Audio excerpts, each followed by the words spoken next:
कराची शहर कायदा शपा मौसम सरमाया अवली और बुतक इशे सबबा सारती शिद्दत गिशी बुतक आई चंडीगढ़ रोड PIDC सुल्तानाबाद जियाउद्दीन अहमद रोडो सिविल लाइन जहाबाद जिताइंदम का और बुतक वादी के शारा फैसल तारिक रोड सदर सोल्जर बाजार Jamshed road site area Metroville Orangi town और लाफ्ती जहां हल्का और तेज हो रिकॉर्ड कनक बुतक महकमा मौसमियात तेरेदा मरूची औकात हम हल्का और शंजगे गुमान पदर कनक बुतर इशे सबब दर्जा हरारा गेश कमी मुतवक्काएं। मजीद अपडेट्स जानेंगे अनम लोधी से। जी अनम, बताइएगा कि कराची के मौसम के हवाले से क्या अपडेट्स हैं?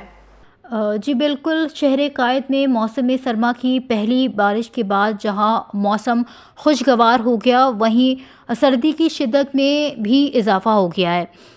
सदर जेल रोड समेत शहर के मुख्तलिफ इलाकों में फवार और हल्की बारिश रिकॉर्ड की गई है। इसके अलावा महकमा मौसमियात के मुताबिक शहर में आज रात और कल जो है वो हल्की बारिश का इम्कान भी है और महकमा मौसमियात का ये भी कहना है कि वक्फे से बूंदाबांदी और हल्की बारिश का जो सिलसिला है वो जारी रह सकता है और जिसके बायस जो है वो दर्जे हरारत में मज़ीद कमी मुतवक्के है और कराची में जो है वो मौसम मज़ीद सर्द हो जाएगा। जी बहुत बहुत शुक्रिया अनम।